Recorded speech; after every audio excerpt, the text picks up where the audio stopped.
तो आ गए फिर से। तो तुम्हारे स्कूल के एग्जाम्स जैसे ही खत्म होते हैं ना, तुम्हारे घर वालों का एक ही मोटिव होता है कि इसके सीनियर से पुरानी किताबें लेके इसके मुंह पे मारो। खुश कैसे है हमारा बच्चा। और हाँ, उन किताबों में कवर नहीं होता था, सीधे पेज से ही स्टार्ट होती थी वो किताबें। और किताबों की ऐसी हालत देख के मेरे को कभी कभी लगता था कि हमारे सीनियर लोग सड़क पे बैठ के रगड़ते थे क्या किताबें। और अनवांटेड चैप्टर पहले से ही फटे हुए रहते थे। स्कूल में मैम वाला चैप्टर पढ़ा रही, तुमको चैप्टर ही नहीं मिल रहा है। मैम वो हमारी बुक में पेज नंबर 90 से बढ़े तक है ही नहीं।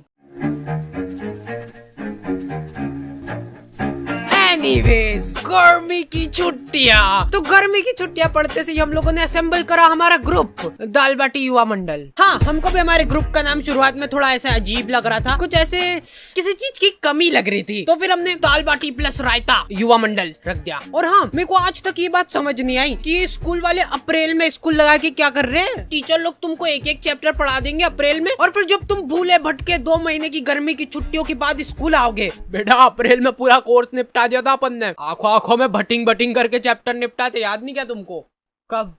और ये जो गर्मी की छुट्टियों के मजे रहते हैं ना, ये सिर्फ शुरुआत के 5 दिन रहते हैं। उसके बाद तुमको सूझ नहीं पड़ेगी कि करे तो करे क्या। मैं सो के थक जाता था, फिर सो के उठने के बाद मेरे को रेस्ट करना पड़ता था। तो इतनी आलस फैलाने के बाद हम लोगों को ख्याल आया दाल बाटी प्लस रायता युवा मंडल का। अब बात हमारी नहीं रही है, दाल बाटी प्लस रायता युवा मंडल मल्टीप्लाई बाय चूरमा भी कर दे क्या। तो हमारी कॉलोनी में एक बार एक कुत्ते का पिल्ला नाली में गिर गया था। क्या मालूम क्या रो रहा था उसके नाम को। जिन लोगों को नहीं पता है, हमारी कॉलोनी में बहुत ही दयालु लोग रहते थे। ऐसे पूरी कॉलोनी वाले इकट्ठे हो गए नाली के आसपास। वो कुत्ता चिल्लाया जा रहा है और ये लोग हिम्मत नहीं आना, नहीं मर रहा होगा तो मर जाएगा वो कुत्ता ये सुन के। और कुछ बहुत ही ज्यादा मंद बुद्धि लोग, अरे ये बड़ा वाला बटापन ऐसे अंदर फेंकते नाली के अंदर, तो इससे से प्रेशर दबाव बनेगा और वो पिल्ला ऐसे उचक के बाहर आ जाएगा, है कि नहीं? घर जाओ, आप हो गया आपका। और लड़कियां, ओह वाह कितना क्यूट है, मर जाएगा वो। फिर मैंने सोचा कि ये दुनिया बहुत ही मतलबी है, इसलिए मेरे को भी अब मतलबी बनना पड़ेगा, क्योंकि वहाँ पे लड़कियां भी थी। तो मेरे को ऐसा लगा कि अरे मैं ऐसे किसी की जान बचा के एकदम हीरो की क्या बात है, ऐसा कुछ हो जाएगा। अरे आजा। और मैं पूरा ऐसे डायलॉग वगैरह लिख के ले गया था कि पिल्ले को निकाल के ये बोलूंगा, अगर मैं नाली में हाथ डालने से किसी बेजुबान की जान बच रही है तो मैं डालने के लिए तैयार हूँ हाथ नाली में। कोई सुन ही नहीं रहा है।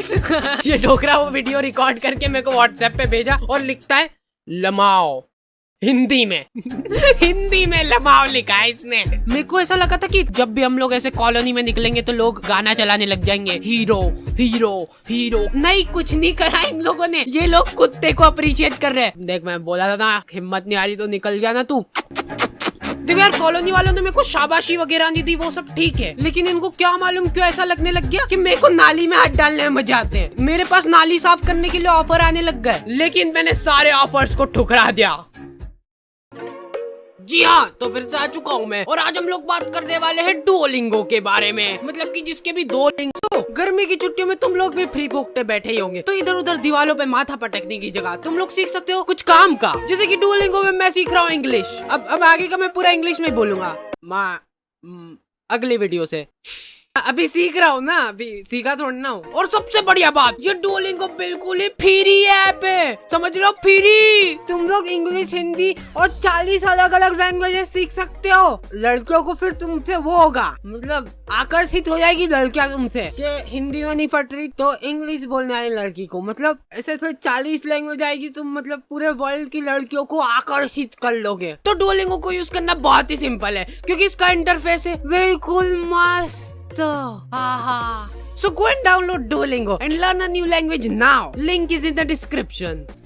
फिर हम लोगों ने रोज शाम को क्रिकेट खेलना चालू करा, साइकिल का स्टंप लगा के। लेकिन हम लोग जैसे ही खेलना चालू करते थे ना, ये डोकरा 1 किलो तंबाकू की थैली लेके आता था और इसके घर का गेट खोल के वहीं पे सामने फंसर के बैठ जाता था। और इस डोकरे के आसपास भी बॉल चल जाती थी ना, तो ये हमारी बॉल लेके घर में भग जाता था। अब इस डोकरे के पास ऐसे बॉल तन-तनाते हुए जा रही है और ये डोकरा आजा गले मिलना है क्या तुमको बॉल से? ये क्या है, नहीं क्या पोज है? वो प्लास्टिक की बॉल ऐसे चट करके चीटी ना। हमको तो बहुत मजा आ गए थे, वर्थ इट था हमारा खेलना। अरे यार, इनकी तो सांस चल रही है, ये हमारे नहीं क्या? मारे जा रहे डोकरे।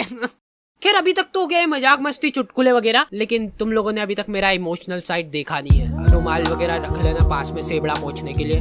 तो एक बार की बात है, एक छोटे से गांव में एक छोटा सा डोकरा रहता था, मतलब हाइट छोटी थी उसकी। उस डोकरे को चूसने का बहुत शौक था, आम चूसने का बहुत शौक था। वो बहुत ही गरीब था, उसके पास आम खरीदने तक के पैसे नहीं थे, इसलिए जो लोग आम खाते थे उनके पास जाके बैठ जाता था और उनको नजर लगाता था। आपको ही खाना आम? 2 मिनट चट निकल जैसे, आम चाहिए इनको। तो वो डोकरे को कभी आम तो नसीब नहीं हुआ, लेकिन वो डोकरा हमेशा आम की गुठलियां समेटा करता था। 1-2 बार तो फालतू में ही लोगों ने उसको कूट दिया, ऐसे ही मजा आते थे लोगों को। फिर धीरे धीरे टाइम गुजरता गया और अचानक एक दिन वो डोकरा मर गया। गाँव वालों को उसके मरने पे बहुत खुशी हुई, उन्होंने शादी पार्टी का माहौल बना दिया था, एकदम भोभा कर दिया था बिल्कुल। फिर कुछ सालों बाद उनके गांव में ढेर सारे आम के पेड़ उग गए। तब जाके गांव वालों को समझ आया कि वो डोकरा गुठलियों का क्या करता था। सारे गांव वाले बहुत चक्के रह गए। फिर सभी गांव वालों को अपनी गलती का एहसास हुआ और उन्होंने काटो ये सारे पेड़, फालतू उगा के चल गया यहाँ पे, मरते मरते भी ढंग का काम करके नहीं गया। तो मोरल ऑफ द स्टोरी ये है कि पेड़ काटो।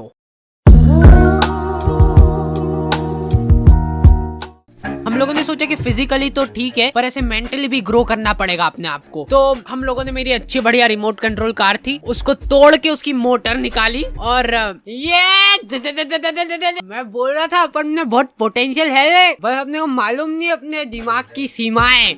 और हमारे इधर एक टोपेश नाम के आदमी की किराने की दुकान थी, ठीक है। तुम 24 घंटे में से कभी भी इसके दुकान के सामने से निकलो, इसके 2 लफंगे दोस्त और ये तीनों का मुंह चलता ही रहेगा। ये तीनों ही खा के सामान खत्म करते थे इसकी दुकान का। नहीं पर उन भाभी को देखना एक बार, गौर से देखना एक बार, उनमें है कुछ अलग बात है उनके चेहरे में, ऐसे देख के हो जाता है। अरे नहीं मैं बता रहा हूँ, आपने अभी उनको बिना मेकअप के देखा नहीं है, लेकिन नेचुरल ब्यूटी भी तो होती है कुछ चीज। भैया ये एक नीम वाली साबुन की टिक्की दे दो। ये लो हाजिर है। भैया ये तो एक्सपायर्ड हो चुका है, देखो। अरे दीदी ये कंपनी वालों से मिसप्रिंट हो गई होगी, बाकी हमको मालूम है ना अभी नहीं हुआ एक्सपायर। ये लो खुश।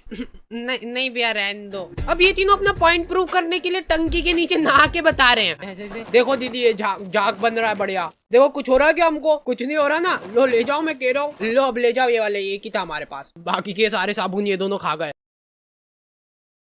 ओके तो दी एंड हो चुका है। और हाँ, इस बार हम लोग बहुत ही स्पेशल चीज कर रहे हैं जो कि आपने कभी पूरे YouTube में नहीं देखी होगी। ये वीडियो के लिए हम लोग रख रहे हैं लाइक एम, जो कि है 2 लाख लाइक। तो लाइक करके जाओ, इससे YouTube को लगे कि अरे वाह क्या ही वीडियो बना दी इन लोगों ने, और मतलब पैसे। और हाँ आई नो कि ये वीडियो बहुत ही ज्यादा लेट हो गई है, और उसके बाद भी मैंने ये जरासिक वीडियो डाल के होशियारी दिखाई है, क्योंकि गाइस बहुत परेशानी चल रही थी। मैं बहुत ज़्यादा मेहनत कर रहा था दिन रात। मैं बाहर भी नहीं निकला हूँ पिछले 2 महीनों से, क्योंकि मैं वीडियो पे काम कर रहा था। तो तुम लोग फॉलो नहीं करोगे इंस्टाग्राम पे, तो तुमको पता कैसे चलेगा क्या चल रहा है मेरी जिंदगी में। और हाँ, हमारा एक डिस्कॉर्ड सर्वर भी है जहाँ पे हम लोग ऐसे बातचीत करते रहते थोड़े टाइम में आके तुम लोगों से रेगुलरली।